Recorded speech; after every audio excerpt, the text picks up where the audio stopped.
I want to I want to take a dive on the forbidden mercury pool and see what happens when I come out the other end. Immortal life, most likely, based on this story. Well, based on this, maybe 20 more years on me, so that's okay with me, you know?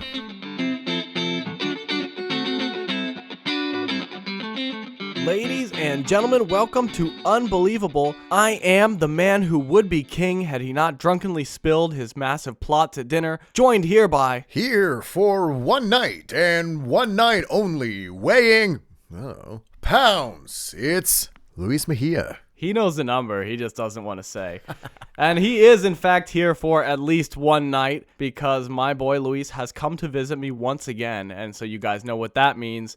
We're doing some true tales, some stories potentially from the archives. Special episode, baby. Yes, that's right. I am here once again in the same room, sharing the same breath, sharing the same air with my sweet, sweet child, Curtis. And I couldn't be happier. Honestly, it's magical. It really is. Really you is. can feel the tension that we always feel when we record, but now it's, I don't know, some could say it's a little palpable. I mean, we're in person, so we might fist fight after this or kiss. You never know. And that's what makes this podcast so special. That's right. Before we get into the true tales, though, we've got a little teaser, a little appetizer of some interesting history that we want to share. This is a type of historical story that Luis and I are very big fans of. Luis, say it with me.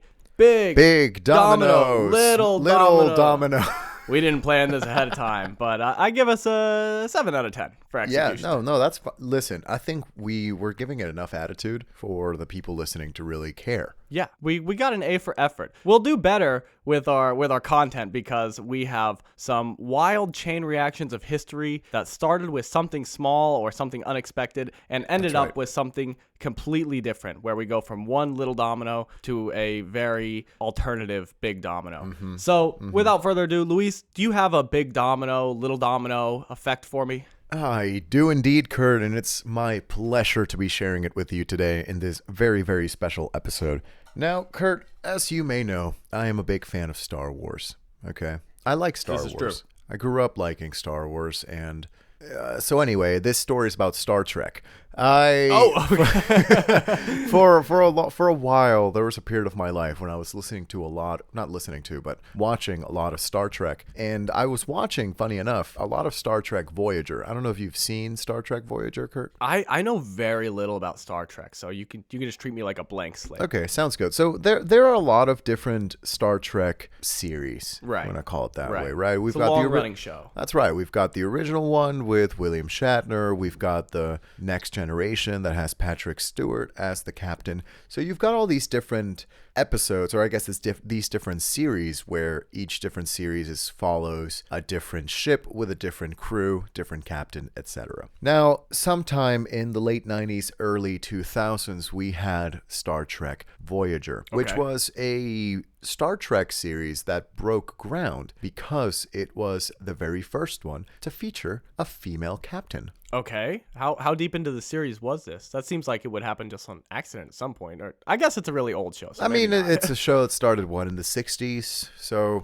40 years, maybe. So until they had a female writer. Yeah, probably. Or someone said, hey, let's include a female captain. And you know, it's not really remembered as to be the strongest series in the franchise's history, but I personally have a very, very close, personal, intimate connection with Star Trek Voyager, which it's frankly very, very, very exciting. Now, for people back in the early 2000s, the show was not very, very, very exciting, right? You'd have this female captain, but in a way, it was a very progressive show where Kate Mulgrew, who played the captain, did not play the captain to be sexualized or anything. They were just a very competent, if at times very stern captain, like any other captain you would expect in a Star Trek show. Just a regular captain. Isn't just that a regular revolutionary? Captain. You know, frankly, we joke, but this is the early 2000s, right. Kurt. So, I mean, a regular captain was not going to tough be ask. Yeah, it's going to be a tough ask at this time period, and it really was. So the ratings were not reaching what the producers really wanted it to reach. Why? Because people were not really vibing with this new captain played by Kate Mulgrew.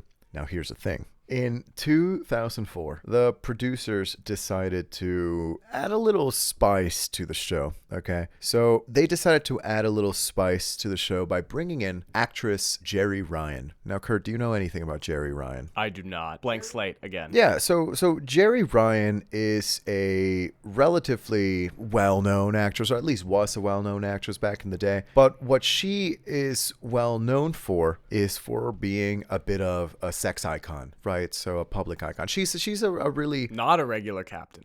no, not a regular captain. She is the idea of 2004 femininity. Okay. Right, or at least for the male gaze. Right. And she was brought in as this cyborg called 7 of 9. 7 of 9? Yeah, that's right. Yes. Okay. 7 of 9 was a cyborg, and she was supposed to bring some sex appeal to Star Trek Voyager, which allegedly was missing a lot of it by having a non-sexualized female character. The audacity. The audacity, right? So this Jerry Ryan was brought on to play 7 of 9, and 7 of 9 is a character that wears essentially a very skin-tight suit and, parades around in skimpy clothing, or at least a very skin-tight suit. It was meant to drive the male gaze. Right. But now, because of this, Jerry Ryan was spending a lot of time outside of her home. And at this point, she was married to a man named Jack Ryan, who, funny enough, was someone that was running for U.S. Senate back in 2004. And someone very politically involved in Washington, D.C., married to this big celebrity back in LA, and because of Jerry Ryan's commitments on Star Trek, they decided to get separated. They decided to get divorced. Or before that even happened, she was spending a lot of time away from her husband. Her husband, being a man alone in the political trail in Washington, started having many affairs. I wasn't going to assume that. I was going to give him the benefit of the doubt that maybe he's just like busy and she's busy. He's like, look, a lot of secretaries on this campaign, okay? And that was the thing. There were a lot of secretaries in this campaign. What about his male gaze, Luis? Huh? Kurt. So he got involved into some philandering, and not only did he get involved in several different extramarital affairs, but he made the grave mistake of recording all of them and keeping records of all of these different extramarital situations. Stupid mistake, but he's a great politician, I'll say. He's well cut out for office, evidently. I mean, but again, recall that this was back in 2004, right? So we still didn't have this idea of the celebrity president that we may have now. True. Also, what is he on, like the flip phone, or he's on the home camcorder? That's right. No, he had to go through a lot of hoops to actually record his sex tape, which once this divorce came into effect, Jerry Ryan brought this divorce into effect, a lot of these files became public as part of the divorce proceedings. Right. So all of these salacious details and just intimate recordings of Jack Ryan and his mistress were released to the world. And he was running, like I said, for U.S. Senate at this point. 2004. Right. So these are going to be everywhere. That's right. So with the release of all of these, he ended up backing out. He withdrew from the race. This allowed his challenger to win in an absolute landslide against, the last-ditch replacement. And this landslide victory propelled this challenger, a certain senator from Illinois named Barack Obama, into a position for which he could then, after this, launch a campaign for president.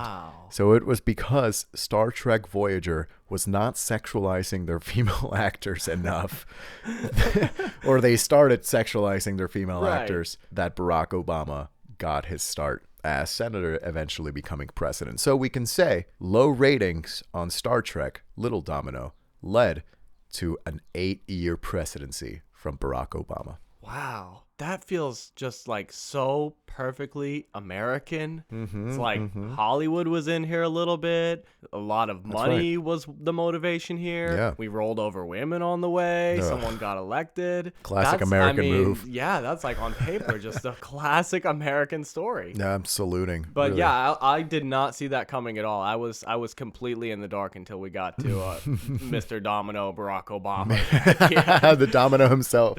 Wow, and you could because he was president, so you could obviously take that much further to any number of dominoes you want. Just true. Based off this internal decision by the Star Trek. I thought I'd stop at his senator win. It's a comfortable place. That's right, because if we're moving on to his presidency, I don't want to do that at this point. It's not the time nor the place. That was a pretty wild one, Luis. Okay, let me try this out. All right. Now you started us in a pretty fun place talking about Star Trek and the various. I guess it wasn't super fun because we had to talk about like producer decisions and business stuff. But it's more fun than this because at the end of the day, it was Star Trek and sex. Yeah, at the end of the day, at least we had these things to go on. Mm-hmm. My little domino is unfortunately the Nazis. Oh, Kurt. And let's start out here with a little bit of vocab. Luis, are you familiar with the term Lebensraum? I am indeed, Kurt. I'm afraid I am. Embarrassed, unfortunate chuckle. Yeah, that's right. Lebensraum literally translates to living space, but do you want to try to explain what this policy that the Nazis loved was? Right, so if I'm recalling correctly, back in when World War II was starting, or before it even started, and Germany was growing its might, they try to appropriate parts of their eastern border into Czechoslovakia, maybe even Poland, and their pretext was that's German territory. Our people need a place to live. Our people need to go somewhere. Germany is not big enough for all of us. This used to be ours. What happened? And they started moving into these territories. Yeah, it was not an idea that the Nazis invented, but it was definitely an idea that they loved. It's basically, if we're going to spread our big Aryan population around, we're going to have to invade some places, kick some people out. So this is obviously not great, but classic Nazis, they took it a step further than this with another policy. Typical thing for Nazis to do.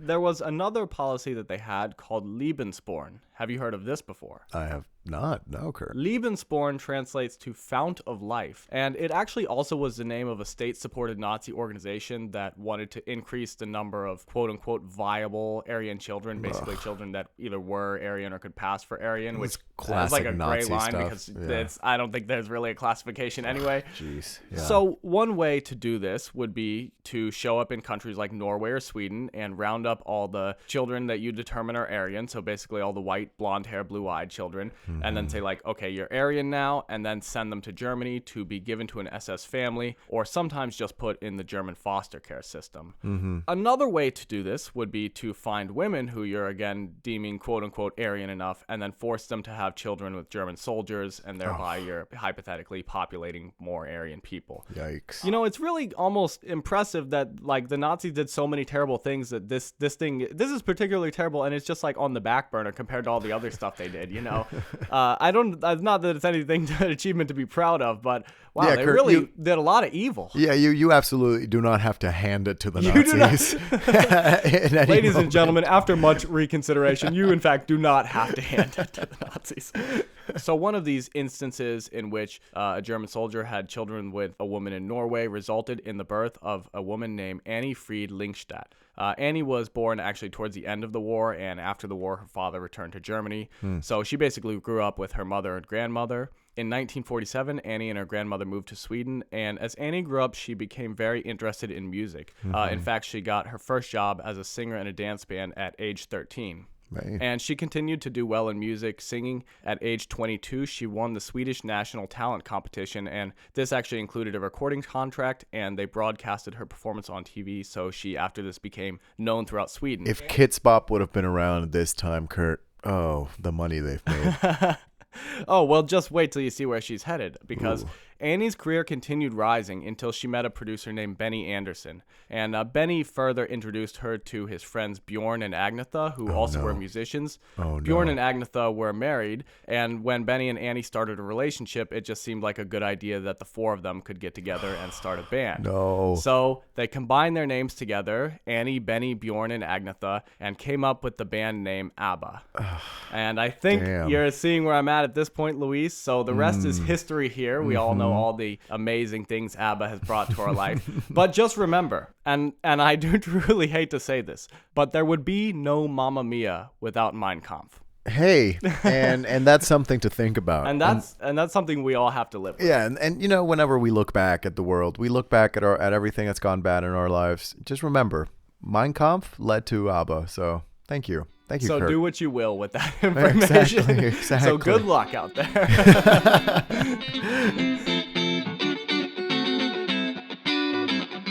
Kurt, because I am here and I've got the privilege of seeing you face to face, I think we've got a couple of stories to tell today, and they are going to be both true. Yay! No smoke and mirrors. This is a smokeless, mirrorless podcast today. Smokeless, mirrorless. We're having fun. We're off the rails. So, Kurt, I've got a real story to tell you. Tell me, please. Okay. This is nice because anyone who's been keeping up with the season knows that I am down a few points on the scoreboard right now. So at least today I don't have to worry about that. I just get to actually enjoy this story. Yes, sometimes we like to give ourselves the privilege of having fun. That's what today's for. A little treat. Just a little treat. Yeah, it doesn't come too often. But Kurt, since it's a special episode, I thought I'd take the opportunity to talk about one of my favorite subjects. Here we go. Do you want to take a guess? Mexico, baby. Come That's right. Do you want to take yeah. a even more specific guess? Oh wow, are we going local? We're going to Veracruz? No, we're going to Maximilian, Kurt. We're going to Maximilian. We're going to Maximilian. For those of you that haven't listened to the show before, I have an unhealthy obsession with Maximilian II. Actually, Maximilian I of Mexico, second emperor of the Mexican Empire. And that's saying something because you guys know how many obsessions we have, and most of them we deem healthy. And this one, we both would say is unhealthy. This one's worrisome. As a Mexican citizen that's obsessed with this sovereign ruler, oh man, this really paints a bad light. But I thought it was a nice time period for us to be talking about real stuff. And I'm not going to bore you too much with the details. This is just a story that I found really quite neat. If I'm being honest with you, Kurt. I hope you'll forgive me for that. Okay. Okay, Kurt. So, 1867. I'm going to take you back. Good year. A great year for some and a terrible year for others. Never a golden age for everybody. That's right. 1867 is the year that the Second Mexican Empire fell. Okay. This empire that lasted from 1862 ended in 1867 when the Republican Army was fighting the Imperialist Army in the city of Querétaro in Mexico. Okay. Okay. We're reaching March. Early March. We are at the end of the war. The Mexican Emperor Maximilian has essentially run out of all options. They're trying to hold on to all of their imperialist bastions. What do they have? They've got the city of Puebla. They've got a couple of other cities in the north, the city of Querétaro as well. They don't even have Mexico City. Mexico City has been captured by Republican forces. So the emperor is not in his house. He went out to fight the Republican forces that are very much creeping up against him. Wow. Okay. He basically knew that this was a losing battle. He was up against a wall, but, you know, it's probably better to die for his believed country, right? Mm-hmm. We go to the city of Querétaro, where Maximilian and 9,000 of his troops are, and best generals. They're all holed up in a single city, one of the last bastions of imperialist regime in Mexico in 1867. And boy, oh boy, they thought they were going to hold that city until a new day came. But no. They arrived to Querétaro a couple of weeks later. The Republican Army started arriving in Querétaro. And what they do, they start cutting food supply lines. They started cutting water supply lines. They essentially were planning out a siege of the city. The classic. Now, the thing about Querétaro, it's very unique geographically because it's in the middle of, I guess, a valley, you could call it, and a very dry valley. So there really has not been any water in this area. The only thing that replenishes the drinkable water, the potable water to the city of Querétaro is an aqueduct. Okay. All right, so to this day, there's this huge aqueduct, Roman-style aqueduct, gorgeous, very tall, about 30, 40 meters tall. It really is a gorgeous aqueduct that runs through the city of Querétaro. Right now, it's just a tourist attraction. Back in the day, of course, it supplied fresh water to the town. Just duct now. No more aqua. No more aqua, just duct. Yes, that's right. Oops, all duct. So when the imperialist forces, including Maximilian, were holed up in this place, the Republican Army arrived in the 13th of March and said, oops, no more water, and broke a piece of the aqueduct so that no water was going into the city. So that water was wasted, and they started officially the siege of Querétaro in the 13th of March of 1867. Now, Kurt, other than the imperialist forces, people lived in this town. right? So Right. the Republican army was trying to do a battle of attrition, trying to get the city to surrender. And the imperialist forces were going to do everything in their power to not let the city fall to the hands of the Republican army. What they didn't realize is that once you cut off the water supply, you really have not much else to do. Right. And they panicked. And so they commissioned this man of name Bruno Maria Reynoso. Okay. Was commissioned by the imperialist forces and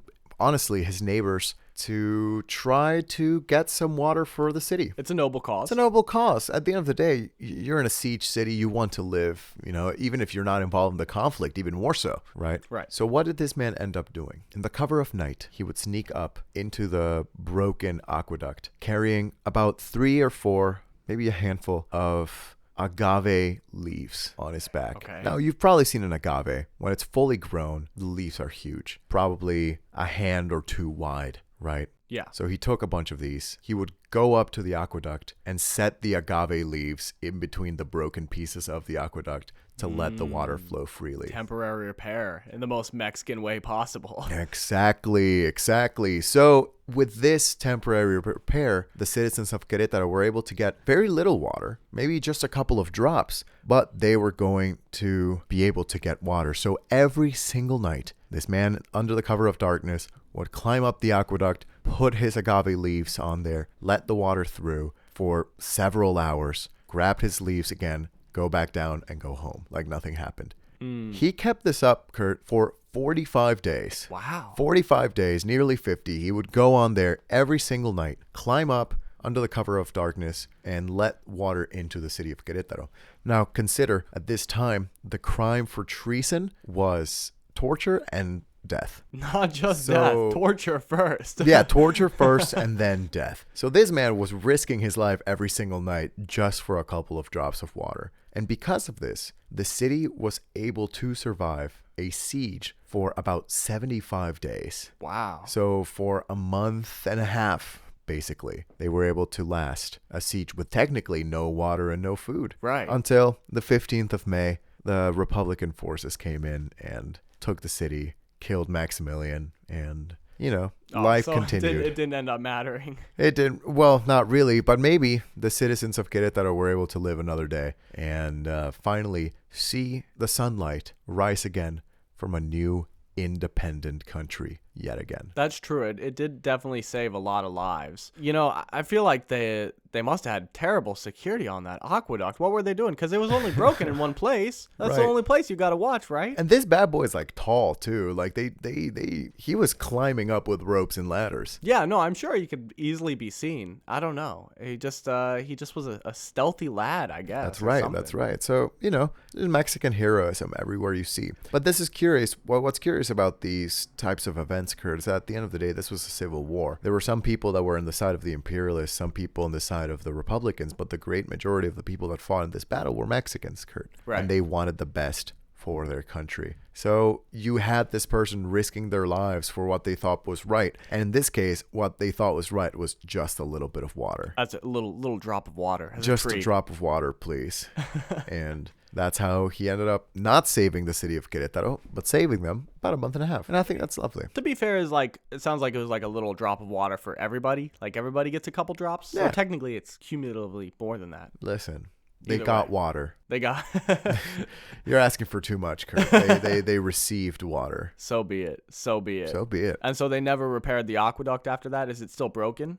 They did repair the aqueduct. It continued in operation for a couple of years. Now, the aqueduct it's just a tourist attraction, doesn't bring water in. But yeah, they did repair the aqueduct, but it was never the same. And to this day, it's just there, sitting down, just as a reminder of the siege of Querétaro. You know what? I think one thing that I like about that story is that it's a really small example of something fun that tends to happen in history where it's a really powerful force versus a force that has not very many resources. Yeah. And sometimes there's just like one goober who gets real creative and that actually works. It's really fun to see that. And, this is also like, we can't really know, but there could be a domino effect in there because he definitely did save some lives and we don't know what those people went on to do. So this, even though it's a story that seems like it happened in a very small space, it could have possibly had large repercussions for the world. That's right. That's right. So go Mexico. Woo. Go Mexico! Even though they all got conquered at the end.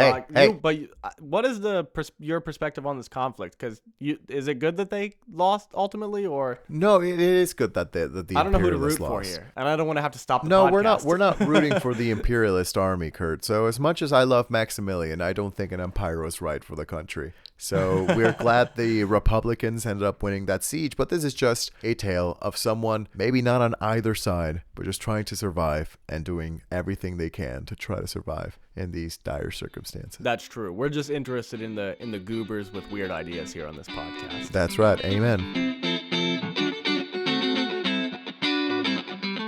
Okay, Luis. Well, I have also got a true tale for you, and I think you will be excited to hear that this is a story that I am pretty sure you don't know. Unfortunately, the reason why this story got ruled out is just like the last go-around of our true tales when I told you about Canadian soldiers in World War I. It has some elements that play into it or some background pieces that are just too well known of history. But I will say that the story inspired details in the Mellified Monk Monopoly and the Seafood Prophet. So anybody who's listening who has heard those, you might hear some familiar details or some similar details. But all in all, this is truly a classic, unbelievable hero's journey. It's kind of weird, kind of funny, kind of impressive, and somehow involves the formation of an empire. So we got all our stuff ready to go here. So, Luis, let me tell you about the first emperor of China, a man named Qin Shi Huang. And Qin Shi Huang was actually just a title he gave himself after becoming emperor. It just means first emperor from the state of Qin. But like any other major figure in ancient Chinese history, Qin Shi Huang has like 10 different potential names, and somehow no one's sure which one's most correct. I'm just going to stick with Qin Shi Huang the whole way through, okay? Good, yeah. Now, before we get into Qin Shi Huang's life, let's talk about the weird circumstances of his birth. Any great,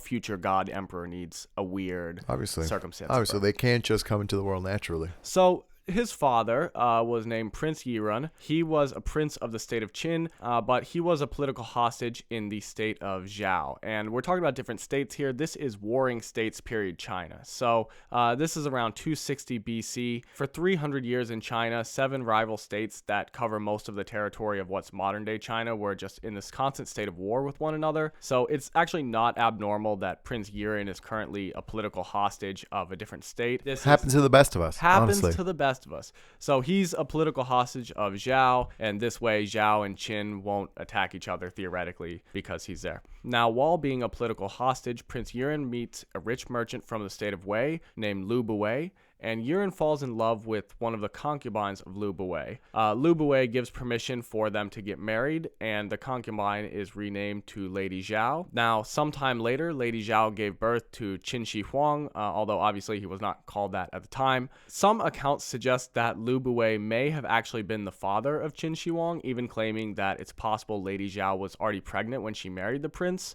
And it's unclear what the truth of this is, but these rumors follow Qin Shi Huang throughout most of his life and become inseparable from his legacy after death. Oh, come on. We've always been a gossipy kind, Kurt. We have. We're in 260 BC right now, and we've got the same rumors going around. Who's the father? Gossipy. Ugh. So, not only did WLUW set Prince Yirun up with some premium poontang, but he also spent the next several years pulling strings and paying bribes to help advance Prince Yirun's political standing until eventually Yirun was crowned King of Qin.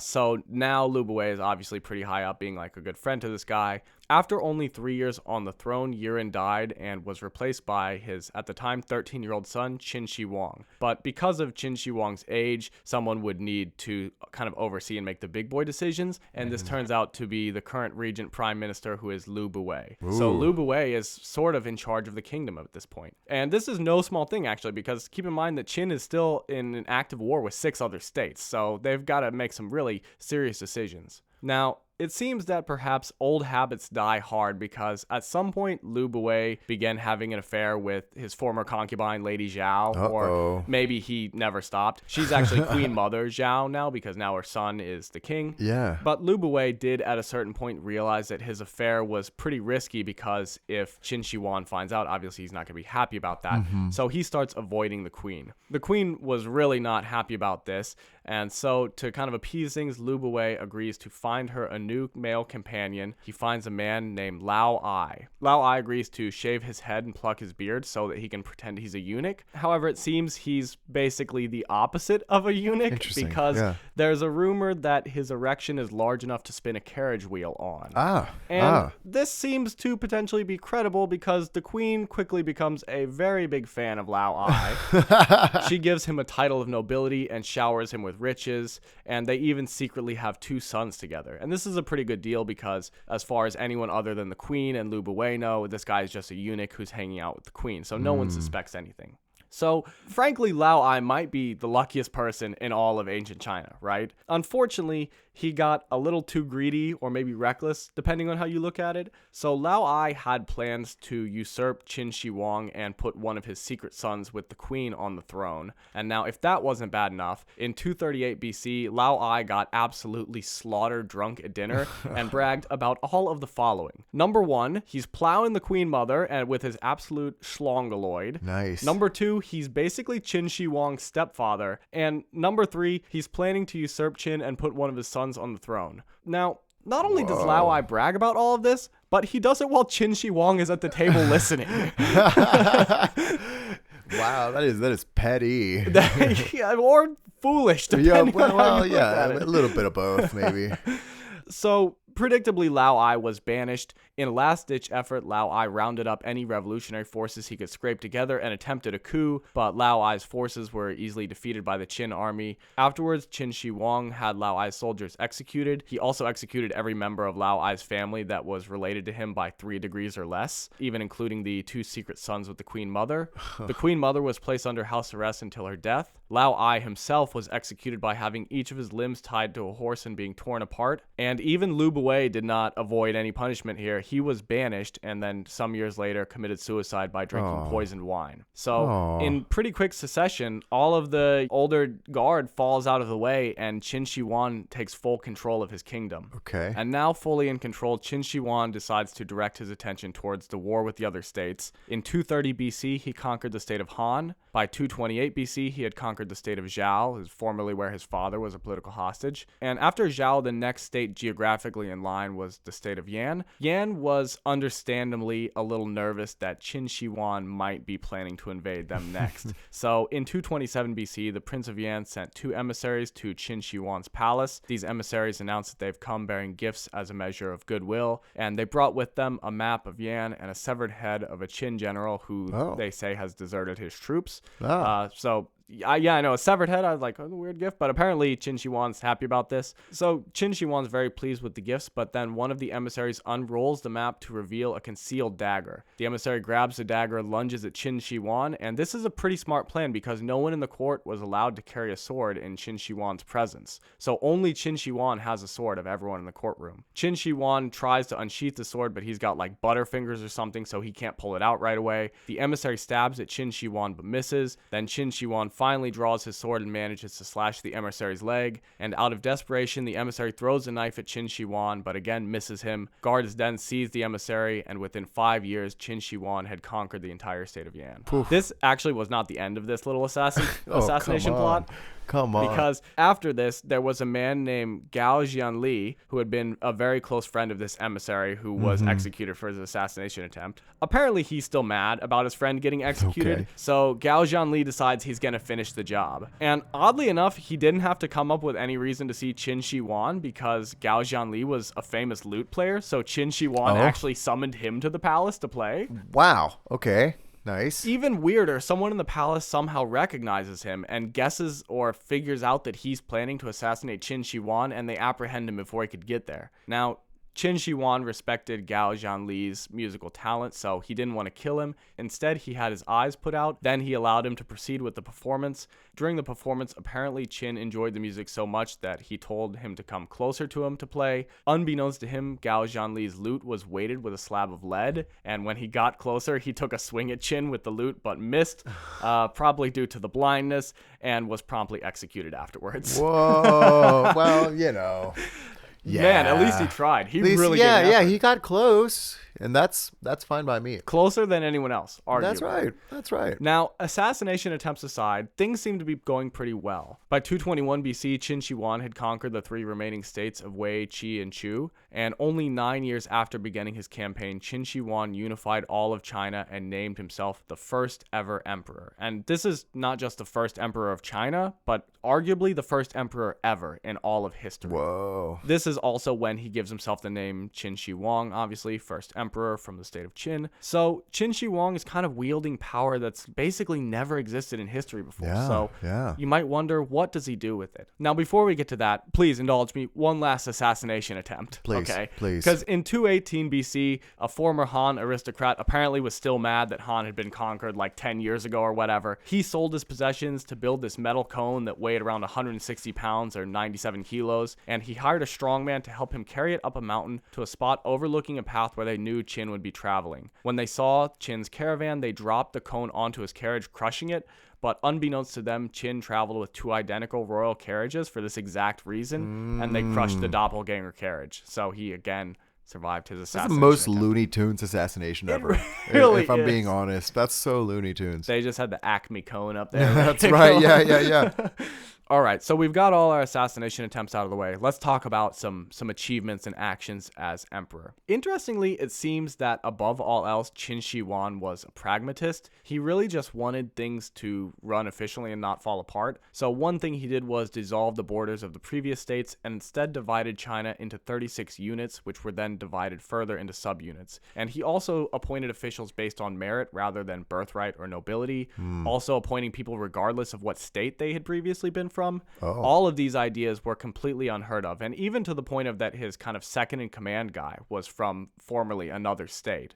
Now, probably as a precaution, Qin Shi Huang relocated all the remaining powerful families from the old states to the capital and gave them vast new estates, so now they're all happy and they're all in one place where he can basically keep an eye on them. Beyond this, he made a lot of reforms to make China a singular unified state. He created a standardized system for weight and measurement. He also created a standardized version of written Chinese. So previously, every state had kind of their own version. Qin Shi Huang combined these versions together. And he even sent government workers around the empire to teach citizens how to write this new version. They even went to the point of creating standard dimensions for wagon axles. And this was probably related to a bunch of work he did on transportation. Qin Shi Huang developed extensive networks of roads and canals that would connect up all of China because, for the first time, it's one unified country. So they need new forms of commerce and transportation. Speaking of major building projects, he also built what's basically like the Great Wall of China version 1.0. So previously, all the states had their own exterior border walls. Qin had them unified into one wall. And then later in the 14th century, the Ming Dynasty would revive Qin's idea and build the Great Wall of China that we know today. So he built kind of the first version of it that was improved upon later. Yeah. A lesser-known building project of Qin's is that after the unification of China, Qin Shi Huang allegedly confiscated all of the bronze weapons in the empire and had them melted down and cast into 12 massive statues decorating his palace, each of them weighing approximately 70 tons. Yes. Which is just insane. Yes. That's some god emperor maneuvers. Something right there, I would do if I'm honest, frankly. That's how you become the first emperor of China. Yeah, just busts. Busts galore. Now, unfortunately, as always, Luis, the golden age can't last forever. Even god emperors die sometimes. And Qin Shi Huang knew this as well as anyone else. Towards the end of his life, he became obsessed with finding a way to become immortal. Yes. This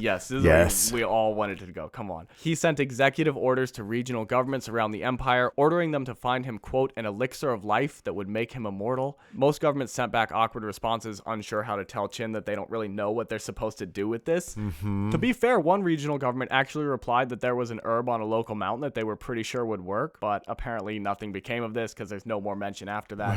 Qin also sent several ships to find the mythical Pangalai mountain so he could meet a 1,000-year-old magician named Anqi Shang who had allegedly invited him to visit him. The ships never returned.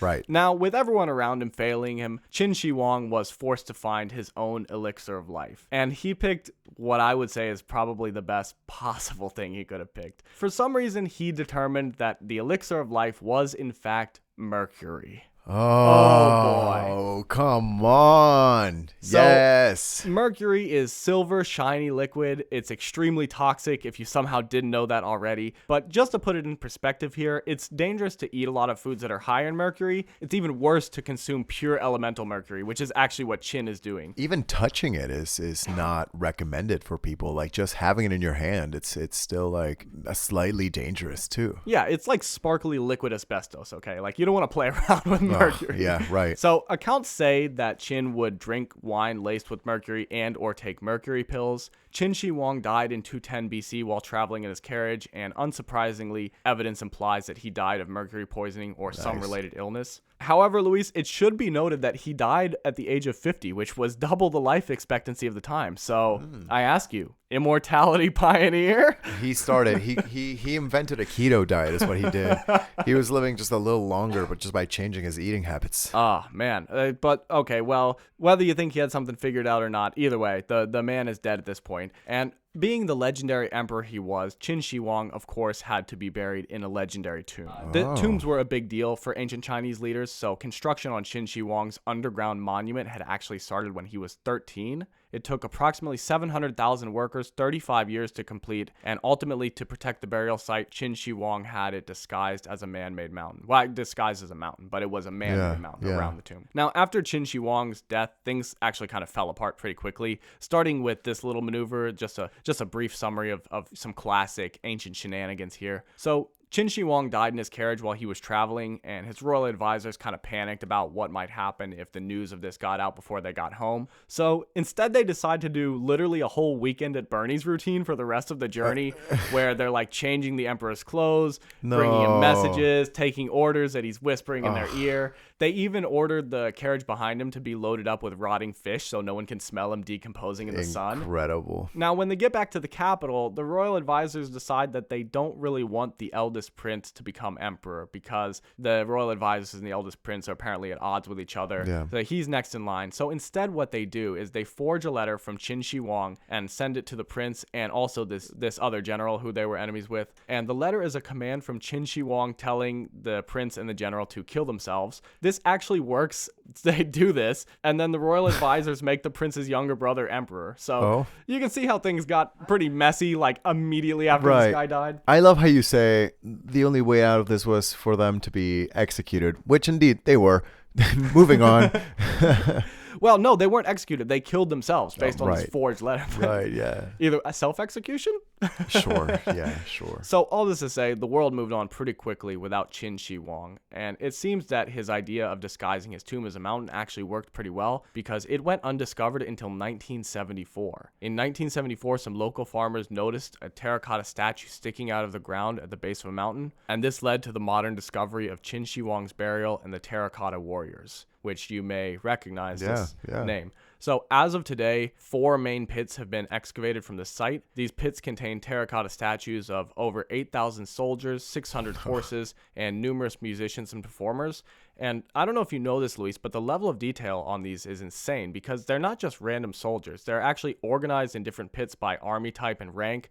They're all positioned in battle formation. In the pits where they're supposed to represent real battle formations, like one singular army of Qin, there actually is the exact right number of every soldier. And each one of the faces are distinct and unique from each other, leading a lot of people to believe that maybe they're all modeled after real people who were in Qin Shi Huang's army. Right. Another interesting detail that came out of this was that the terracotta horses had armored saddles. It was actually previously believed that saddles weren't invented for at least another 100 years, but this changed things and meant that Qin Shi Huang's empire was likely the first to use saddles in the world. Now, this is just a little summary of the things that have been discovered, but this is actually only a fraction of the total. According to historical accounts from the time, below the terracotta army are life-size palaces and towers populated by terracotta officials. Qin Shi Huang's body is also in a replica of his own palace with his wives and countless valuable treasures. It's said that glowing stars and constellations decorate the ceiling of a massive room containing a scaled-down replica of the entire lands of China, complete with geographic formations and hundreds of rivers of silver mercury. somehow flowing through mechanical design. Okay. Now, unfortunately, we may never find out if this is true because the Chinese government stopped the excavation to avoid potentially damaging the burial site. But they do know that the majority of it's unexcavated. They've only just found the tip of the iceberg. Now, I will say about this rivers of mercury thing, there is hope because in the 1980s, researchers tested the soil in the area and found 20 times the expected amount of mercury. So I think there's maybe an underground wonderland of mercury rivers. The forbidden pool of mercury, the forbidden rivers of mercury. Exactly. Yeah. The forbidden Yangtze River of mercury. Forbidden Yangtze River of mercury. I want to I want to take a dive on the forbidden mercury pool and see what happens when I come out the other end. Immortal life, most likely, based on this story. Well, based on this, maybe 20 more years on me, so that's okay with me, you know? You know, one thing I think that is interesting about this also is pertaining to the soldiers potentially being based on likenesses of real people, or also there were performers and musicians in here. Most people think of all the soldiers, but there actually were some other people too as well. Yeah, interesting. It just seemed to be basically like an entourage of people that Qin Shi Huang enjoyed from his life. But there is a question of like, did he view these people as possessions to take with him into the afterlife? Or did he think that maybe he was powerful enough to take all these people with him? Because in that time, they would have believed that, you know, when you have this tomb, you go to the afterlife where you continue living and ruling. So he was either someone with a massive ego or someone that thought his kingdom might literally last forever as long as he just had enough mercury. I'm just taking my troops, my horses, and my local ska band along with me. I want to skank all my way to hell. He can finally listen to Gao Zhanli again now. That's right. That's right. That's right. Oh, yes. So yeah, it was too bad that I couldn't tell you that story in an episode, Luis, but I will say I'm glad to get the chance to, because it's got some pretty wild details in there. That's lovely. And I think you can see how this might have inspired the story of the seafood prophet starting a cult that ends in a king dying of mercury, and the mellified monk monopoly where a king in ancient China goes crazy looking for some cure. And I want to give you props, Kurt, too, because you had a lot of names to pronounce. A lot of names to pronounce in this story. And hey, you did it, Kurt. Congratulations. I really did what I could. I'll say like maybe 1/3 of the research for this was just me trying to remember how to say all these names. Hey, I think we're finding out why we don't go to this part of the world for our stories. It's not because we don't want to. It's because we have a hard time pronouncing the names. And then I just made it worse because then I had to go learn all the terrible German vocabulary words for my Domino story. So I mean, imagine twisting your brain like that. I'm trying to go from Lebensraum down to Qin Shi Huang. Ridiculous. We're growing each day. We're growing each day. International, here we come. Well, Luis, I will say I really enjoyed getting to record with you in person, as I always do. I don't know, it's just a different podcast. One when we're smokeless, mirrorless, but also when we just get to kick back and just enjoy talking about some weird history. You're gonna make me tear up, Kurt. The best part about this is that I've got you right here, so I can tear up right into your shoulder. And then we'll fist fight. Or kiss. And with that spirit, will you take us out? Well, thank you everyone for listening to this very special episode of Unbelievable.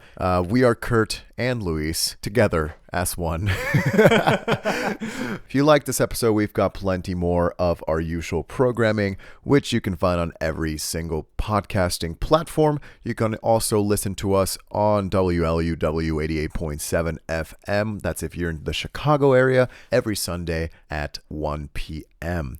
Also, you can find us on social media. We are on Twitter at UnbelievablePC. You can find us on Instagram as well at UnbelievablePod. Thank you so much for listening. It's always a pleasure. It's always a joy. Now, I'm going to punch Kurt right in the face since I have the opportunity to do so. So thank you for listening. And remember, if you like ABBA, you like the Nazis. Sorry, no way around it. Bye! See ya.